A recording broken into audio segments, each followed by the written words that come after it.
Hello. Hi. Hi.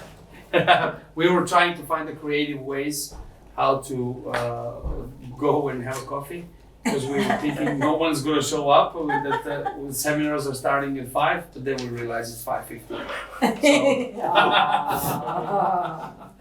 But anyway, thanks for coming for this seminar. And Zef and I are going to lead today, which is not going to be a teaching sort of. It's going to be a discussion. We don't come in the role of a teacher sort of, but more to share the ideas is something that we do, and to kind of like see importance of creativity in evangelism, which I personally believe it's a key thing.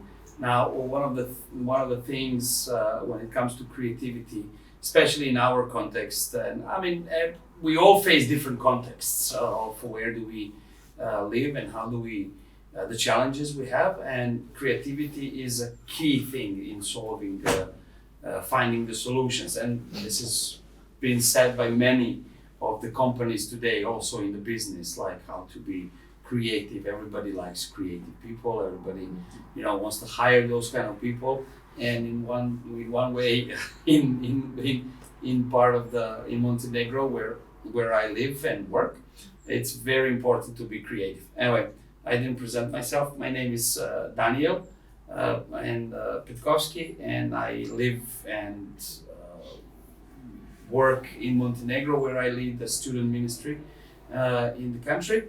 So just one of the contexts I want to share of where I live and work. I'm also married. I have 3 kids, and we all live in Montenegro, in the second largest town. So Montenegro and a lot of countries in the Balkans, when it comes to evangelical Christianity, they are not very much evangelized. So we just had a census in Montenegro, and there is about 300 evangelicals by the census. So 300 people. That's how big is. We have 7 registered churches, and among those churches, there's maybe students. You can less than 10 students, Christian students in all of the churches. So pretty much evangelism is on our it's on our priority. We do evangelism all the time, and we always trying to find the ways how can we evangelize students. Whether that can be students to evangelize them in the approaching to them directly, or through different volunteerisms, or I say this through social activity, where we would go to for example, fulfill the needs of the community, and we will include students in this because a lot of young people want to be part of something. But I'll share some of these things, what we do, and the ways to be creative. So yeah, as I said, creativity is very important. So I'll share just a few things on what do we do and how do we try to be creative in Montenegro in this context where there's no Christian students. And also in the context we are post-communist society, so that means a church and the state are pretty much divided, and there is this strong belief that no religion should be present in the public sphere, whether that's a university or media sort of, or the government and things like that. There was some tries in the past from some of the politicians to mention God in the parliament, and they've been pretty much crucified by the media and so on. Because so that's kind of the context we are trying to evangelize. So I would say, struggles in that one sense, they force you to be creative. So which is a good thing, you're trying to find the ways. And being creative helps you a lot how to overcome those problems and find the ways. I really like what Ramez was saying that evening when life gives you closed doors. You try to find a window, how you can do certain things. So creativity is crucial for solving, so to finding solutions, and then I can testify that from my life, and so we were always trying to see how are some creative ways, what are what young people or students, what do they like? We were starting from that point. What are they liking? And then, of course, a lot of young people would like music. A lot of young people would like sports. A lot of young people like to feel that they are part of something big, changing the society, doing something good. They've been bombarded by media all the time with short videos of people starving and problems, and they're like being in distress. How do we solve this? And they want to be included. And then we also try to test some new things that we were like, we don't know how this is going to work, but let's try and see. So in our evangelism in Montenegro, we've been using a lot of music in evangelism. Now, when it comes to the music, I would say music is pretty. You have to be kind of like in one sense, careful of your expectations. I would say. Now, if you, I think music is limited of how much it can communicate to people. So we've been organizing concerts where there would be Christian music, but according to my sort of like observation, that people cannot understand the whole message, or there will be, it was a nice concert, and there will be sort of like that. So it's a good hook for meeting people. It's really nice hook for meeting people, and it's we also been using music, as I would like to say, as a spice, sort of like a salt. If you cook a soup without salt, it will be very not too good. But if you put a little bit, it can really make it nice. So in that sense, music it's a really good tool to meet people, but you have to be kind of like careful in your expectations. We've been organizing concerts, and you've seen last night how music can be used really good in the context of a mission event or a mission week sort of event, and that kind of like relax the atmosphere, helps people to focus, and it can music communicates to the emotions of people a lot. It's just some I would say it has something, I in the sense of we are, as I usually like to say, we are not only beings who communicate with one sense. We have many senses, like we see, we touch, we taste, and that gives a complete sort of how would you say experience. For example, of if I try to explain, welcome, hello, hey, sorry, he's also from Montenegro. This is Vukašin, so he also helps sometimes in evangelism in the country. So if we have an apple, for example, and I try to just explain with my words and with the picture, you would get it, but the picture is not whole there. Everything changes when you take the apple and bite it, and you touched it, and you've seen it, and you smelled it. So it's whole package. So that's why I believe using all sorts of means in evangelism, it's very useful. I met some people who believe that evangelism is only preaching. We shouldn't use any PowerPoints. We shouldn't use any other means, because that will be kind of sort of considered as a manipulation of the people. But we are not only intellects. We don't just communicate. We try to stir the emotions, as we see in the Acts when the apostles were preaching. There is they've been moved in the heart, they've been pierced in the heart, which means they were sad. They did when they got convicted of what has Jesus done for them. So anyway, so music has been one of the things, whether it's just like a song, but we also organize the concerts where our expectations of a music usually wouldn't be that from the stage the whole message will be communicated. The way we do it, we will set up a concert, and then the students will take a role of mingle around. So the evangelism, it doesn't happen from the stage, because people consume music as okay, it's nice, we like it, they'll get something from the stage, somebody will share a testimony, but the main thing is happening between the tables, on their tables. They will sit together with them. It would be a normal conversation of who are you, what are you doing, and some of the little things from the stage will be provoked to have the meaningful conversation around the table. So we found that being very effective, and we love to use bars in the town. And when we have a musician who is gifted, we would come to the bar and we'll ask them.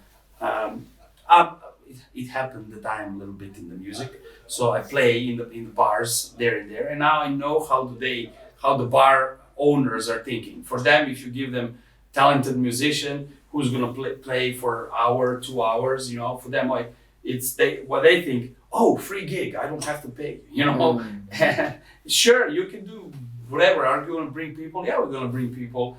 And for them, it's like, okay, free music, packed pub, and they're happy. So they and students find that very safe place to come in the pubs. Because you don't invite them to some weird place where they would be like, who is this? Who is in charge? Who stands behind this? And so on. It's a pub. They maybe drink coffee during the day, and they find it safe, so they would like to come.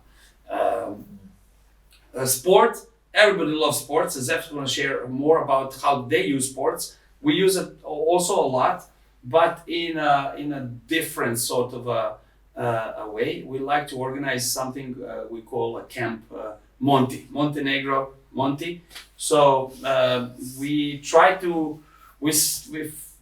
use a summer break where a lot of young people, and mainly this is like we're going out a little bit of our target zone, and we target mainly kind of like older teenagers, sort of a high schoolers, what we were saying in our context of IFES, because they don't work and they do nothing pretty much during the summer. They're around, mingling around. So we organize a set of sport events. So we give them platform where they can come and they can play sports. So how do we do that? We rent different fields in the town, and we get sometimes professional coaches or sometimes just passionate coaches for tennis, volleyball, basketball, and football.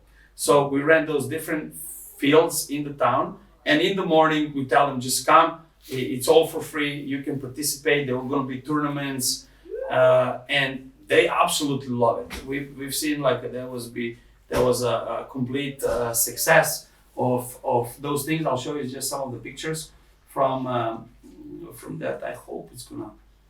If it's not working, then maybe. So how do I make it now big? Press no. You can just click on the. This one. I think so. Yeah, just click on it. Once. Double click it. Double click it. Daniel, should I turn on the lights a bit, or is it? Please, is yeah, this what you please. want? Yeah, it's getting dark. Because it's little uneasy. So yeah, you can see it from here a little bit. It's not like perfect, but this is whoops. Yeah. Oh, nice. This would be good. So this is like a tennis court, and we would give them we will provide all the sorts of tennis rackets and tennis balls, and the coach will coach them, give them like a professional lesson, or just maybe teach them some basic thing, how like forehand and backhand and this and that. And teenagers absolutely love it. They come, and then on the end, there will be among the Christians, somebody will share the testimony, and we see that events like that helps a lot. Same thing for the basketball, and it helps if you get like some attractive coach. For example, if it's somebody known, if we bring somebody who's known from the region and is a Christian, then we see that local clubs, they would like to, because we provide them a sort of a free hardware and software, in the sense free trainings, and then they don't have to bother with their kids for for some days. This is on the basketball. They gather around, so they will teach them how to drill a little bit. I'm not into the basketball. I just, so the whole point is you don't have to be very sporty. You just have to have a passion for it. This is on the volleyball field and on the football field. It's very easy. You just divide them, give them blue and red t-shirts, and they're like, yeah, super. And then you just pretend you're a referee and and that you know something, and they love it. Those are just some of the things. On the end, somebody will share a message or a testimony.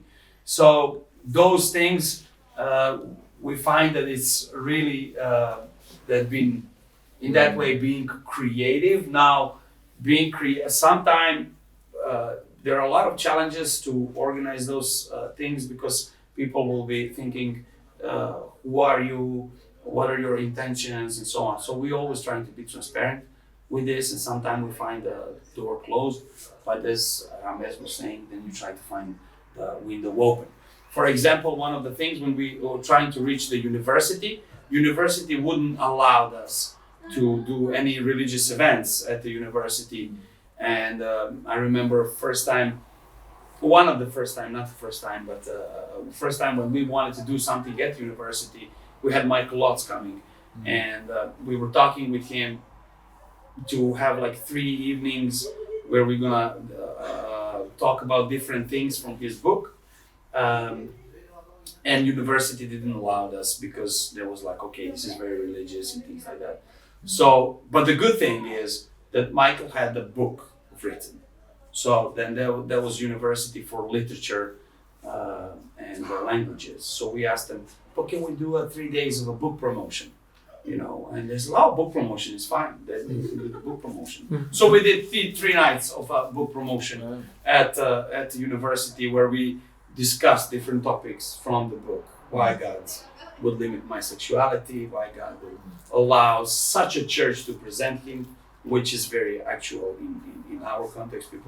Many people will say, I don't have anything against God, but I have against his representatives. I don't have pictures for that, but welcome. One way that we try to include students is students like to be part of something big. They like to change the society. And we've been involved with Samaritan shoe boxes. I don't know, have you heard about those? So just the boxes for our kids. Now, it's out of our target group. Like we go and to primary and elementary kids. But the students are those who distribute the boxes. And when they see us actually being in action, they absolutely love it. They're like, I gave the present to these kids. They were smiling at me, and it's a life-changing experience for them. So we provide them a sort of a platform where they can serve and be the factor of a change in society. We did the same thing with the local kindergarten, where they had like a problem with there was bushes growing, and there was a big fence they had which was rusted. And you know how that goes with the public institutions. They have to make public announcements, hiring the company, and then fixing the price and so on. That can take a lot of time for them. And it's just when we came to them and said, like, we are the student organization, we would like to help and serve somehow to you, to the community. They were like, sure, it takes no administration for them. I just asked them, can you just, provide us some gloves and we'll come with brushes and we're gonna fix it all. And believe it or not, this is such a simple thing. It came in the newspapers. The members of municipality came, the guys with the ties, they were like, this is embarrassing. The young people are working and we are sitting. And we never thought this is gonna be such a big thing. But it came out, such a simple thing, painting the fence of a kindergarten and cutting the bushes around. So we've been just trying to see the questions we've been asking. Okay, what are the needs of our what are the needs of our community? How can we what the young people like to be part of, what they like to do, and we identified those things as, there was this fun aspect and there's this aspect of being part of something big, being part of something society changing, sort of. Now, also sport, and there's a place for art as well. Music is a part of that, but any chance we have, we had a ballet group that was coming last year, and they were amazing. They're a Christian ballet. How you say? A band. It's not a band. It's a group, ballet group, and they were performing. I didn't know what to expect with that, but I was thinking, I never seen a ballet happening in our town, and I was like, why not? I guess that would be interesting for people. So we were willing to take a risk. I think that's very also important, so willing to take a risk for some things in the ministry, as well as being creative. We had it with, we went to the municipality, the city authorities. We asked them, hey, we came with this approach. We have this ballet group who is willing to perform for free. You don't have to pay them, because it's all about, with the city authorities, it's all about money. Like, can they afford or not? And if you can just give us all the permits and find a place where they can sleep, they're willing to do all of this for free. And then when you present all the credentials and so on, that can be very,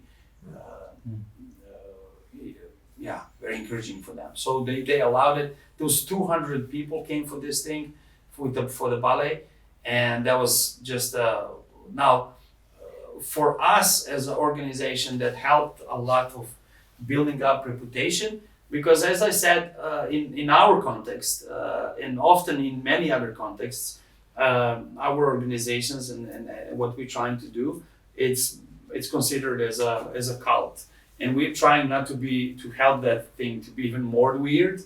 We're trying to just, basically the message we're often trying to communicate is, we love this society, we love these people, we're trying to do good for these people. We will also like to hear from you, and I believe we'll have some time also to discuss.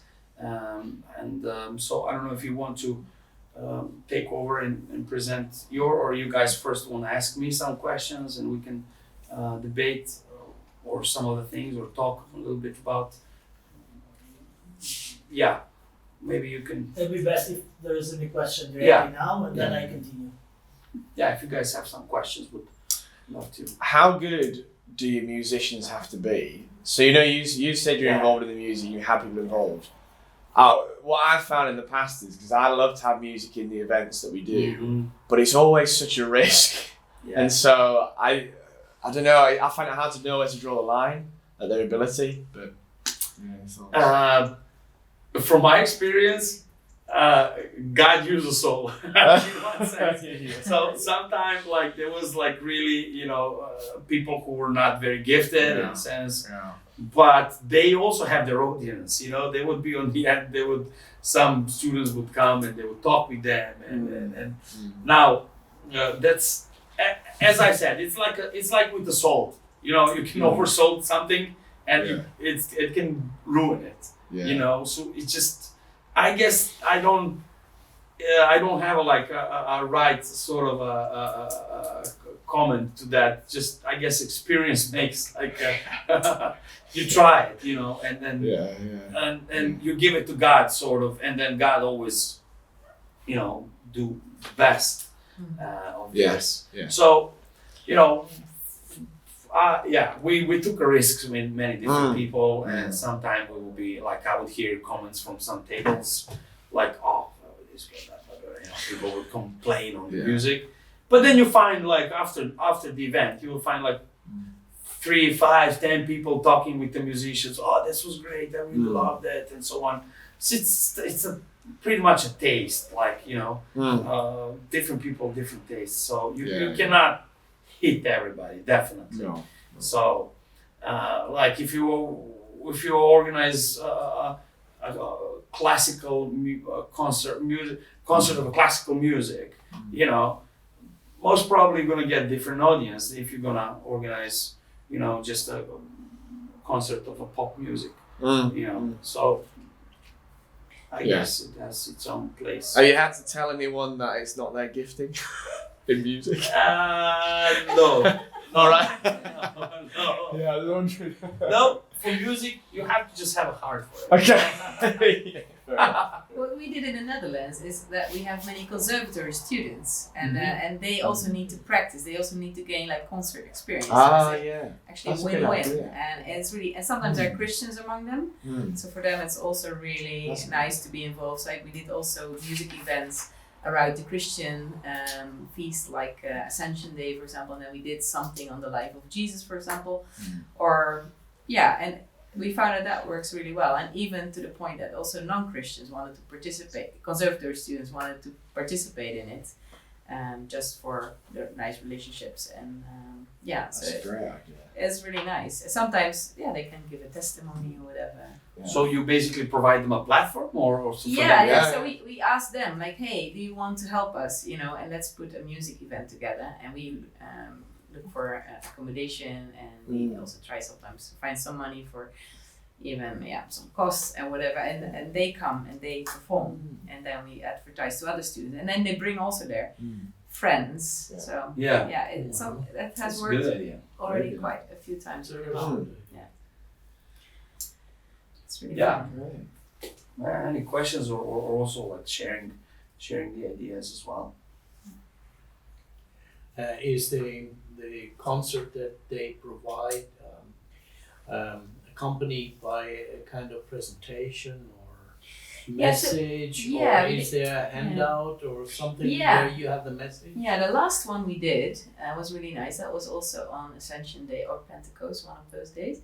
And then we did something on the life of Jesus. Then we provided a handout so people could follow, and it was like accompanied with readings and music. In both Dutch and English, and then so many non-Christian students, like Chinese students, they came and they're we're really interested to know more about Christianity, for example, and then we provided snacks, etc. But we did also, and because then people could also read and they could take it home, you know, and it has parts of the gospel. So, but you did not have something like preaching or kind of. No, we had testimony. some little verses of Bible reading also in between, and that was printed out, and then we did it actually both sometimes in Dutch and in English. But everybody could follow in the booklet.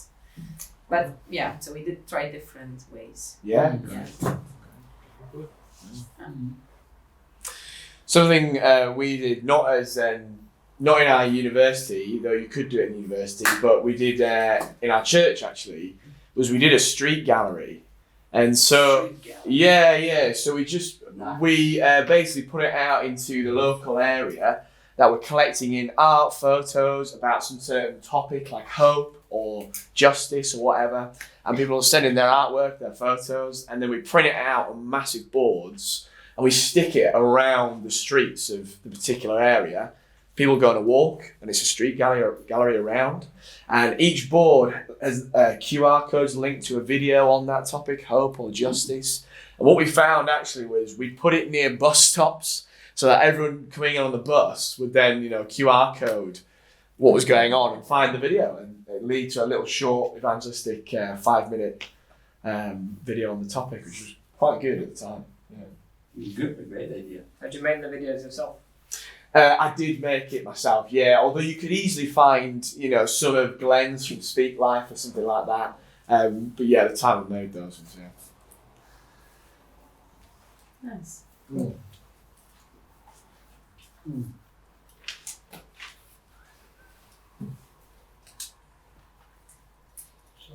Yeah. Let me just wait for you. This. Okay.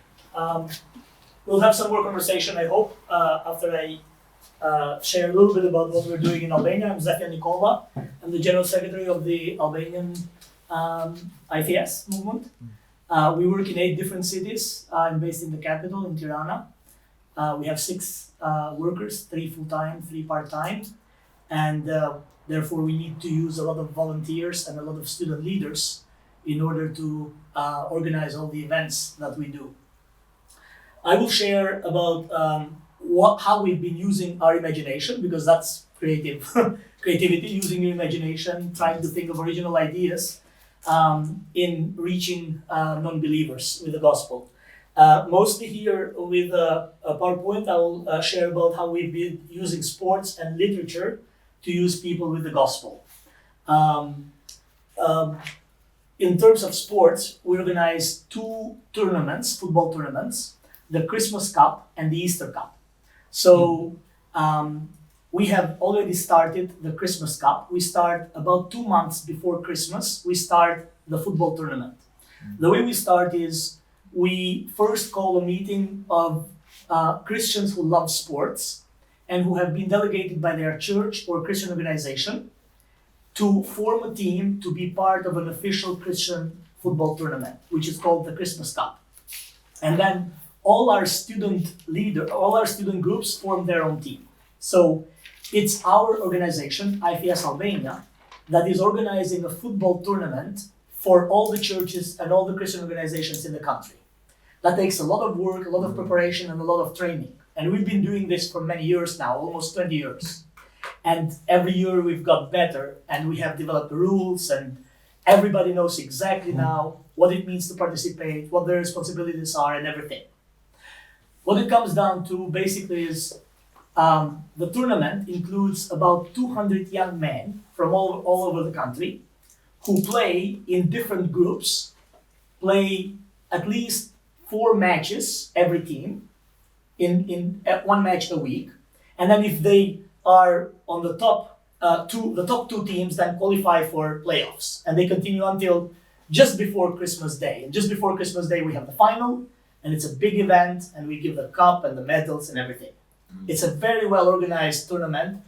And what is good about it is that the team leader or coach must be a committed Christian who has been delegated, has been given authority to form a team on behalf of his church or Christian organization.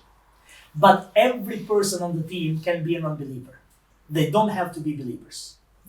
However, the team leader must tell them, number 1, nobody can play if they are professional footballers, because they are breaking their contract with their club. It's unethical.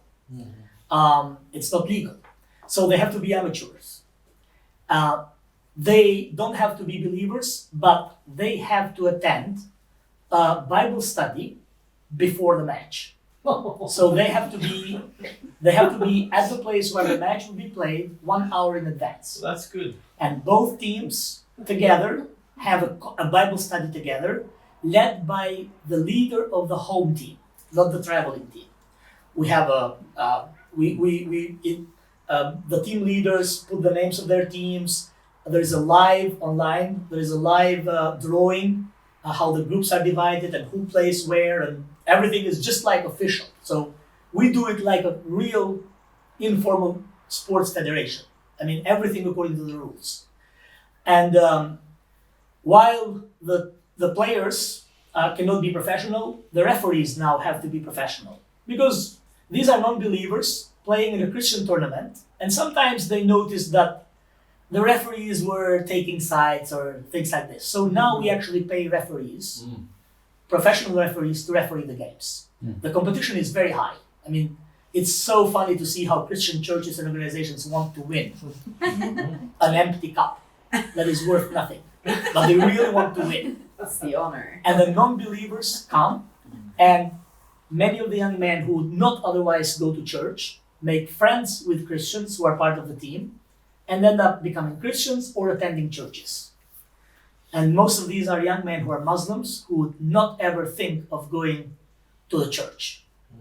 But we use the atmosphere around Christmas and around Easter, and the Bible studies during Christmas focus on the person of Christ. Who is this person who we are celebrating his birthday? And the Bible studies around Easter focus on the work of Christ. Why did he die? And what did he achieve by his death and resurrection? So we basically, in 4 months, we involve hundreds of young people all over the country in 2 very serious Christian tournaments involving many, many non-Christians. And it has become we call it the Living Word Tournament. So it's almost like a ministry within the ministry. It's called the Living Word. And then the Living Word Tournament has 2 parts, the Christmas Cup and the Easter Cup. And I'll show you a few pictures. This is the Basakasha of our student team. So only this guy is showing the shirt. Basakasha is our student movement. This is our team from Tirana, who have regularly won the cup, both cups in Tirana. They're a very good team. And they were all Muslims. All these guys were Muslims, Wow. not just nominal, going to mosque. Yeah. And none of them is going to the mosque now.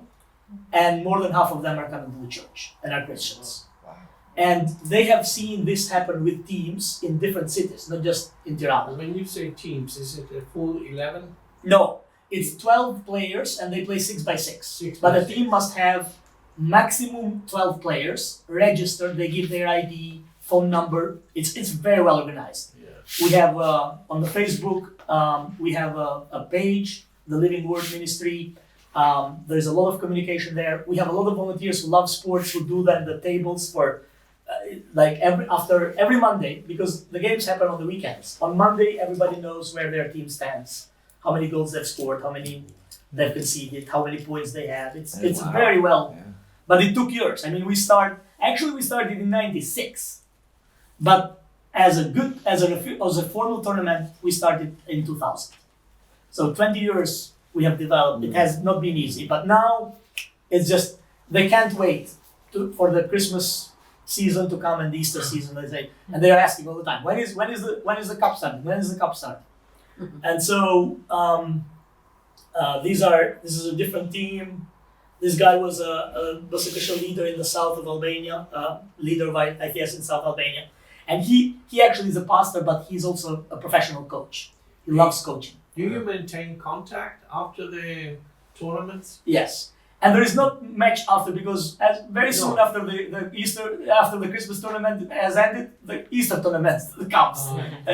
So we were doing championships, but we found out that doing the championship lasts too long, and it costs a lot, because imagine a team from the very south having to go and play very north. And then we said, look, we have to do shorter tournaments. Because if you give, even though they love it very much, if it's too long, they get bored. So don't give too much of a good thing. Keep it short and keep them hungry all the time. So Christmas Cup, Easter Cup, they can't wait to start. But because it's short, it's only 2 months, and they're done. And then it seems like there's a break, and then 2 other months before Easter. This is when the minimum, because we play 6x6, a team loses 3-0 on the table if they don't have a minimum number of 6 people from their team at the Bible study. But you can imagine if all 12 people come to the Bible study, we have 24 people. And sometimes there are 2 matches of our groups at the same site, and sometimes we end up having 40 people. And then it becomes a public proclamation, not just a Bible study. because then we take over the cafe of the place that has the football fields, and one of us or two of us turn the Bible study into a sermon, into just an evangelistic message, because there are lots of other people waiting to play with their teams who are not part of our tournament, and they're sitting around waiting for their turn, and they say, what are these young people doing? What are they saying? And they listen in.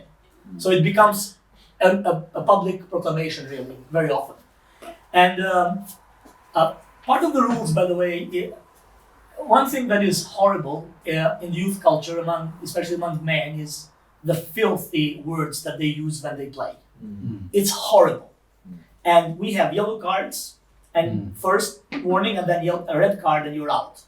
Nice. So a lot of non-Christians have said, if for nothing, I'm so grateful that I joined this tournament, because now I can play without using bad words. Really? There you go. And it is so different to watch one of our games compared to because there are those places that provide, that they rent us to use them, they have many pitches, different football pitches. There are 6 or 5 or 7 in a row.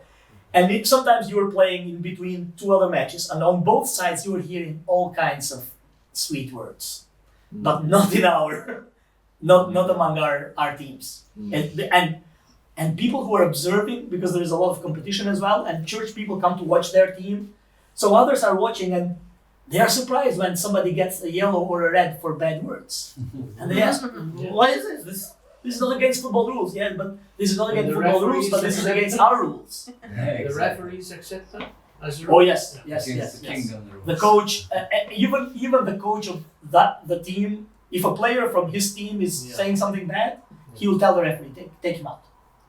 We work a lot with the team leaders. We have a lot of training for that. Yeah. We bring them together. We tell them, this is not about winning the trophy. This is about winning people for Christ. Amen. And they understand why they're doing it now. In the beginning, it was hard. Everybody wanted to win the trophy. But now they know it's not about the cup. It's about the true trophy. the truth. So here I'm doing a training for the team leaders on Zoom. Because the team leaders are from different, Right. so this is for one group from the south. People doing Bible studies.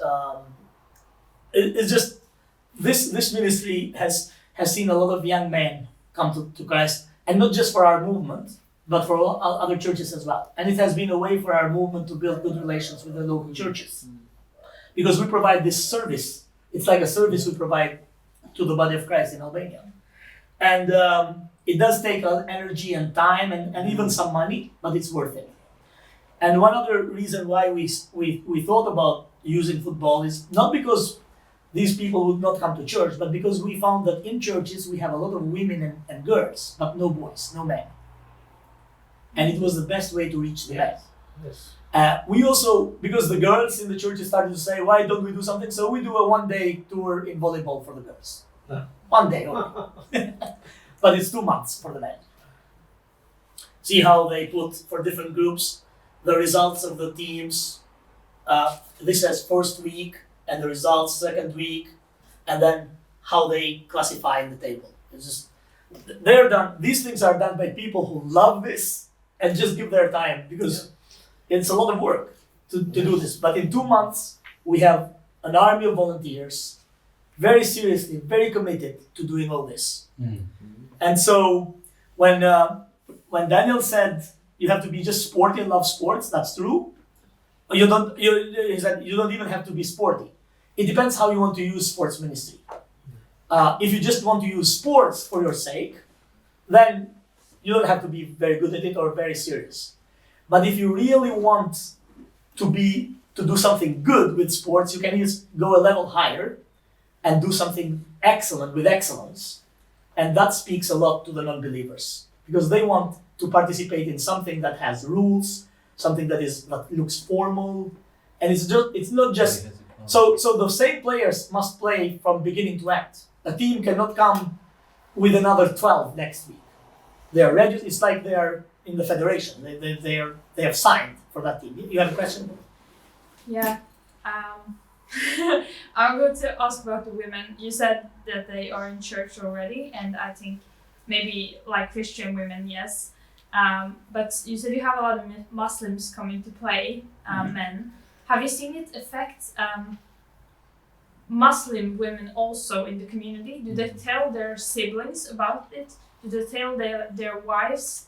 Is it changing their lives also? Or do they come to the tournaments? Are they affected by the whole thing? Or is it just reaching the men that are non-believers? It's reaching young men. And for us, we do this because we want to reach students. Because most of the people who are involved in those tournaments are university students. Because our organization has in the whole tournament, which has 34 teams, our organization has 16 teams. Yeah. So it's mostly students, and it's the age of students. Now, our hope is that if somebody becomes a Christian, that will affect their siblings and their families. But it's not, I cannot say that because of the sports, this tournament, Muslim women or Muslim families have been affected that much. It's something that we hope it will happen as individuals become Christians. But, and by the way, we say to the girls, the Christian girls, because they say, we are men, we're organizing something for men. You're ladies, we'll help you, you organize something for the ladies. But do you have you have females that study in the university also, Yes, right? yes. Yeah. And they don't play football in Albania. But what do they do? Isn't it like for you're working for IFEs, right? Yeah. So you should be involved in both groups. Yeah.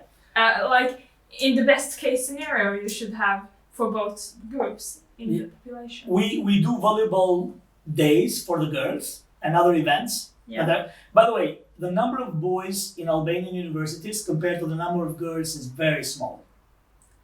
And so our student groups are dominated by females. Okay. There are more females in the student groups than males. Okay. And as I said before, the reason why we thought of using sports was because we saw that we are not reaching the males. And the churches also are dominated by women and girls, I said. So we already have a lot of women and girls who are Christians, but very few men. And men, because of Islam, because of other things, because they are harder maybe in our context than the females, we said we need to find a way to reach the men because they are not coming to church. They are not coming to the student Bible study group. Now, that is not at all to neglect the women, but we already have women and girls in our churches. And in the student ministry, for example, we have very few men and many girls. But also the ratio between males and females in the universities is such. In most subjects, there are many more girls than boys studying in Albania. The boys either immigrate or study abroad, or they just don't go to university. Yeah. Okay. But it's not a thing against, or for. It's just how we were thinking. How can we get men converted? Because we're seeing girls and females. We've had some girls in the past that they were We playing. have a few girls, but They very were few, playing. very few. Yeah. We I actually remember. one of the main leaders of the whole tournament is a girl, and she is a football coach. She became a Christian because of football, and she is now the coach of our women's team, national team. It's a big success for her, and her career has just spiked. She started with us. Very simple, but women's football in Albania is not a big thing. Yeah, I just asked him because I didn't know the situation at all, but just from my point of view, I would have assumed that Muslim men are more easily to connect with than Muslim girls, but maybe that's not the case. That they are Let allowed me say to this. connect. Most of the Christians in Albania are converts from Muslim background. But when I say Muslim men and Muslim women in Albania, it's very nominal. They are not really practicing Muslim so much. Okay. They are more and more becoming practicing Muslims because they are growing in the culture now. But because religion was banned for many years in Albania, they are children of parents who are atheists. Okay. And so they say they are Muslim just because of the family tradition, but not because they really practice Islam. Okay. However, that is enough to stop them from going to church, because Yeah. They say, okay, if I'm going to relate to God, I go to the mosque because that's my family tradition. Yeah. Why would I want to go? Why would I go to the church? Okay. You're a Christian, you go to church. Yes. And well, just to add, once we brought a team. We actually brought a team from Montenegro and we played on their tournament. We were bad. I had but it was what Zef says. It's really well organized. It's like yellow cards, and one of my guys got a yellow card. But also they came once in Montenegro and we were playing against them on our tournament. So it's a really nice thing to connect. And we have taken teams to Macedonia often, twice to Montenegro, to Serbia, to Romania, and every year for Christmas and for Easter we take teams to Kosovo now, and we do what we call the Christmas Super Cup, which is the teams that won the Kosovo Cup, Christmas Cup, with the teams that win the Albania Cup. Yeah. So we do a Christmas Super Cup and an Easter Super Cup. So for Christmas they come and play in Tirana, and for Easter we go and play in Pristina. So this has also involved us in mission work outside of Albania, just because it works. And but let me move to the book clubs. Great works of literature provide great opportunities to present the gospel of Jesus Christ. Every novel, every great work of literature has roads to the gospel. And even if the gospel is not mentioned, very often it is mentioned directly or indirectly. Bible metaphors, Bible language is referred to. So the great works of literature have been written mostly by Westerners who have been impacted by the Christian worldview.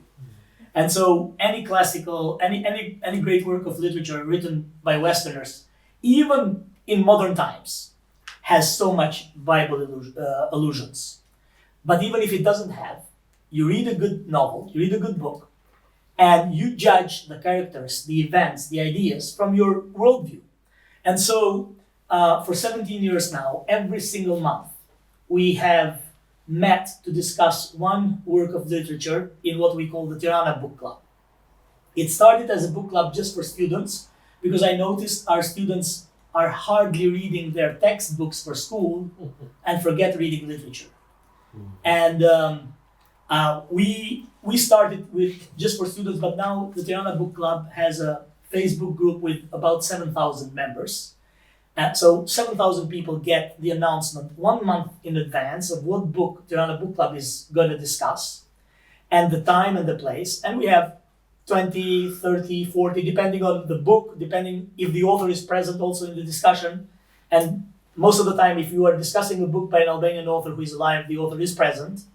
So every single month, we discuss a work of literature. Not Christian books, just novels, poetry, whatever, mostly novels. Very few Christian books that are very good.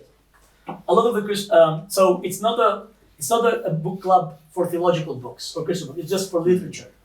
And here are some pictures of some of the discussions, of the last discussions. This guy here is an author. This guy is an author, and this guy is an author. These are because now authors are coming to our book club. They come because they think it's one of the best things in terms of literature that is happening in Albania. And they come because they also want to promote their books. They want to convince me as moderator to next time discuss one of their books. So I get a lot of books for free from all these authors. But anyway, so these are pictures of, we have, there is a Christian couple that owns a restaurant in Tirana, and they have a basement. And in their basement, every last Wednesday of the month, normally, or another Wednesday when we decide when the book club discussion is, it's closed for clients. It's just for book club for those who want to discuss the book club. And it's open to anybody. Anybody can come. So what I do with the book club, I read the book myself once or twice, depending on how difficult the book is. I read everything the critics say. I read all I can find about the author, their work, and then I prepare a list of questions, almost like an inductive Bible study. And we provide some wine and a few other things for people to eat. Not a real meal, but quite substantial. So fruit and cheese and things that go with wine. And for many people, who had stopped reading, the book club has been life-changing. They have resumed reading, and several people have become Christians. Because by the end of the discussion, if they have not themselves already raised the issues of God and Jesus, by the end of the discussion, I always have a gospel presentation. The last book club we had was last Wednesday, just before I came here, and it was about a Greek author who, his name was Kostas Varnalis. He wrote the Diary of Penelope, and the novel is really an allegory of politics, of how dirty politics is, how bad politics is. And so we were discussing, very often people completely misread or misunderstand the book. Some people were so upset, why has he described Penelope as this whore, this bad woman, when Penelope is a symbol of virtue in Homer's Odyssey. But he's not speaking about Penelope, he's speaking about politics. Penelope is a personification of politics in this novel. And so they are shocked in the end when I make the connection, and I say, look, by the way, he has nothing against, and some people even said in the last meeting, he's against women, this author. He's portraying women in a bad light. He has nothing against women. Penelope is a personification of politics. And this is how he experienced politics in Greece. Yeah. He was a communist himself, and he was interned, he was imprisoned in Greece because of his communist ideas. And then I said, oh yeah, but politics is like this. Then if Penelope is politics, that's how politics is. Yeah, I say, but just to state that it is not enough. What can we do about it? I said, you know what Jesus said? Jesus said, you shouldn't be surprised that those who are rulers and first in the world, they lord it over. But it shouldn't be so with you. Mm-hmm. If you want to be first, you must be last, and you must serve everybody, and everybody's dead silent. Mm. And I'm preaching for about 4 minutes and telling the whole gospel story. And that's it. And this happens in every book club discussion. Mm. Every great book has an opening. Now, I'm focusing on sports and literature because these are my passions. I think if you want to be creative in evangelism, you should think of how you use your own passions to share the gospel. Yeah. I love football, I love literature. So I use football and literature in my evangelism. Yeah. Last night, I ran like crazy to what 4-0 to Barcelona. As soon as the meeting was over, I ran like crazy to Paralia to watch El Clásico, Real Madrid Barcelona. Because I'm a normal human being. I'm not weird Christian who doesn't watch football, who reads only the Bible, and who only reads Tim Keller's books, and only reads J.A. Packer and John Stott. Yeah. You should read all these, and you should read the classics. Actually, if you're a student, you have to. In high school already, you should have read many of these books. And it's very important for us to encourage our Christians to use their mind and the worldview, and to judge the world according to the Christian worldview, and not live just in the bubble.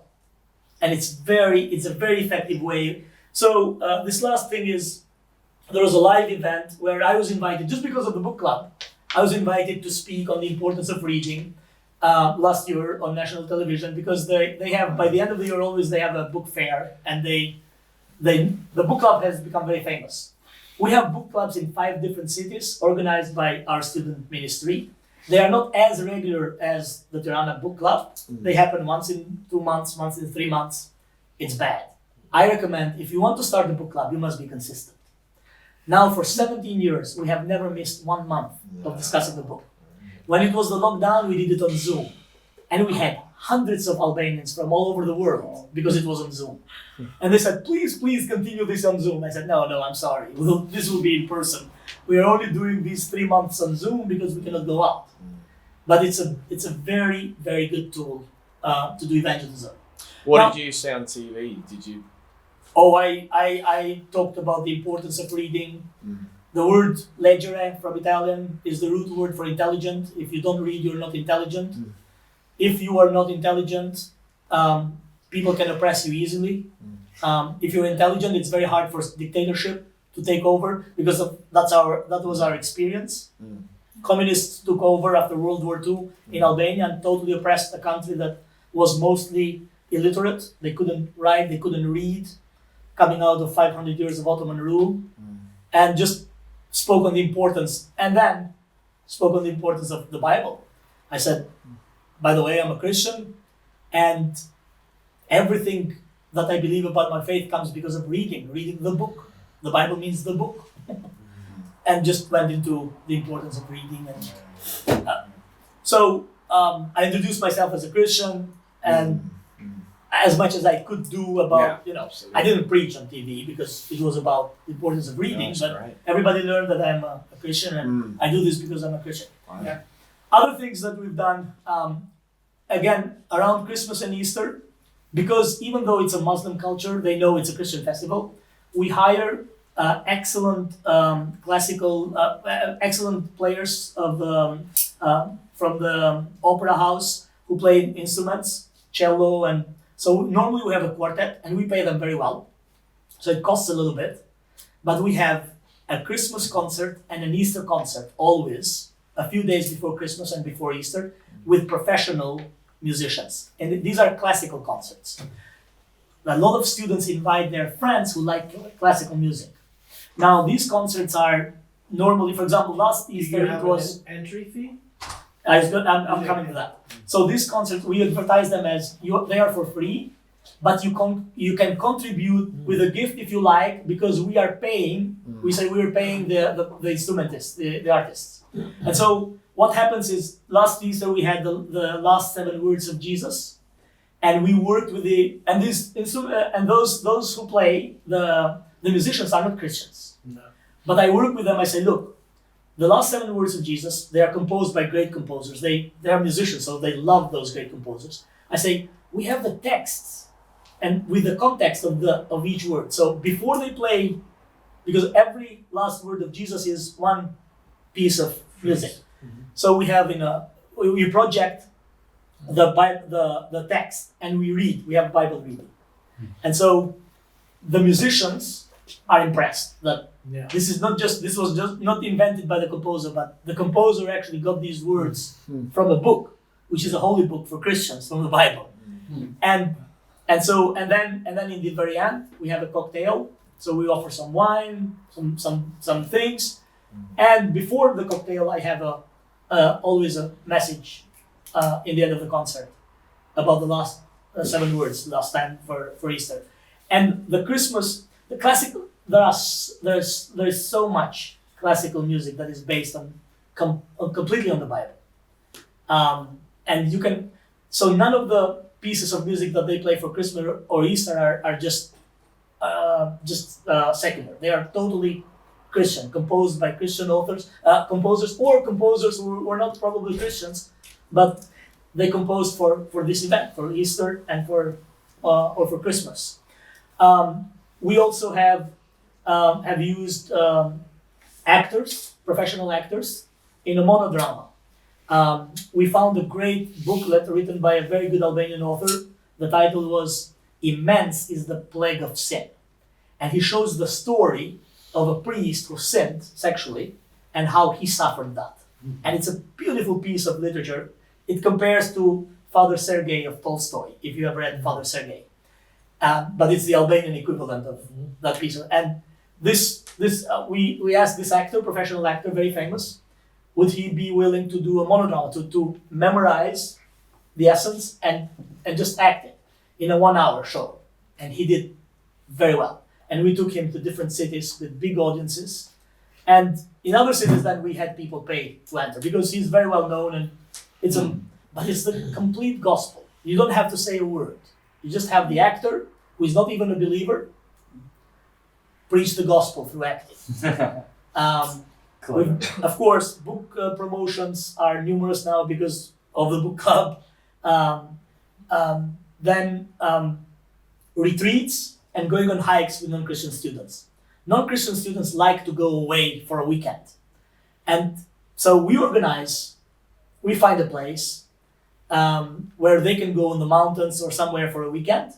And we have a program, and we say to them, this is how much it costs. And very often they pay the full cost. Because it's just staying away for a weekend. And we don't go to the most expensive places. And we tell them we have a program there. And they come, not for the program, but they come because we choose beautiful places to go for the retreat. And then we present the gospel. Also, one-day excursions or hiking. Many students do that. And so really, it doesn't take a lot of creativity. It's just using what is there and using it in a smart way to present the gospel.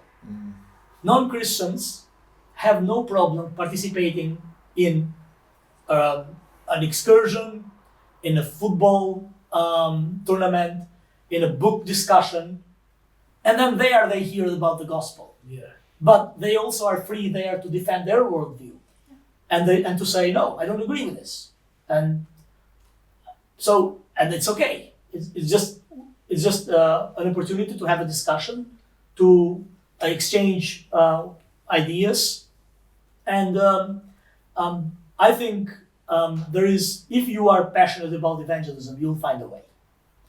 However, if you think that this generation will hear the gospel in the way Billy Graham preached the gospel, or generations before did evangelism, we need to forget that. That's not going to happen.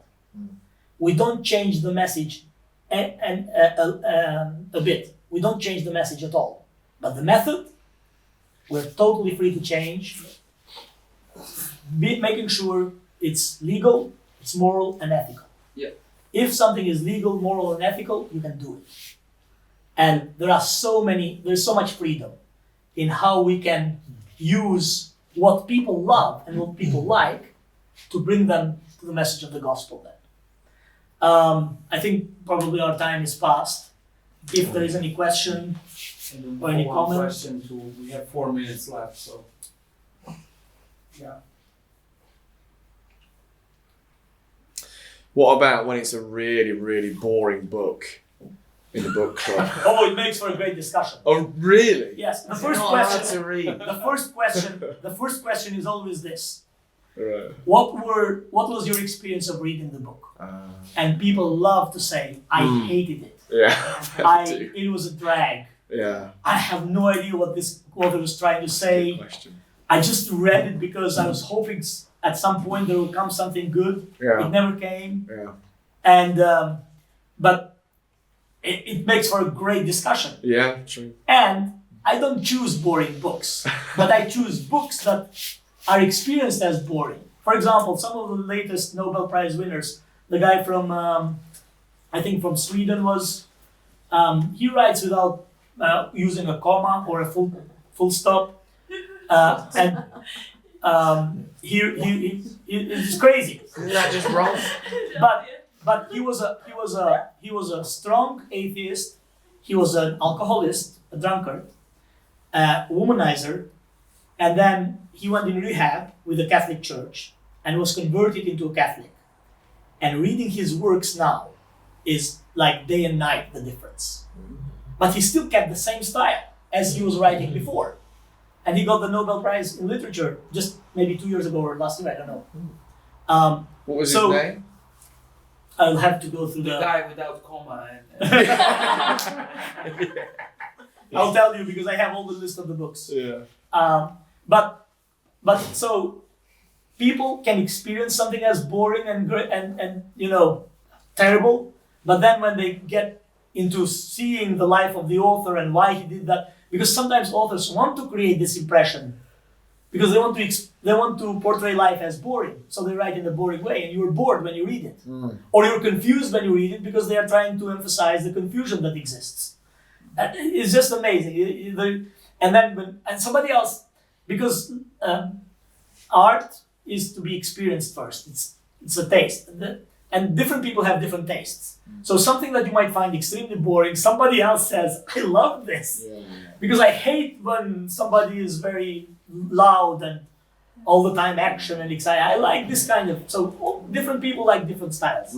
But we have one more question. yeah. Yeah. Okay, great. Thank you, both of you. It was very inspiring and something I definitely am going to consider when I go back to Finland. My question is that it was really cool creative ideas and you've implemented them. When you've started out, have you been as ambitious as you presented now, or have you started smaller scale? The reason I'm asking is because we neither have human resources or financial resources to be able to go this ambitious now immediately. So I'm asking that, did you start off sort of on a smaller scale? For him or Both of you? okay. Sure, when we started the sports ministry, we were not this ambitious at all. Okay. But when we saw the potential it has, then we said, we approached the Bible Society of Albania, we approached big churches and said, help us. This will help you. The Bible Society, you want the Bible out? Help us do this, and we'll give Bibles to the people who come. Yeah. We'll make the Bible, we'll promote the Bible. We said to the churches, you want men in your churches because you have only girls and women? Help us do these things. So it grew, but it grew over many, many years. Now it's very serious and ambitious, but it was not like that. With the book club, I started very serious and ambitious from the beginning. I knew exactly what I wanted to do. Because I had heard about John Stott being part of the book club many, many years ago in his early life, and how that influenced his life. And I said, and I love literature, so I said, I must do this. And then it built up. Yeah, for me, like for example, Camp Monty that I showed, like it has like a couple of hundreds of teenagers comes there every day. This year we had like 200 of them coming every day. But it all started, we didn't have any money and just a passion basically for such a thing. It all started with a few of us going on the basketball field and like, hey, you want to play? Yeah. So we just give them the t-shirts like and then we divide them and okay, play against and this is how it started. Just because kids were already playing on the basketball fields. So and it grew. So just my always philosophy was the best way to do it is to do it. So just start. Just try. Yeah, try, and then you learn as you try, and you see open doors and potentials as it grows, and you analyze and you see where do we make mistake and so on. So it's very important to try and to start. So, guys, thank you so much. Thank you. Let's. This was it. Thank you so much for your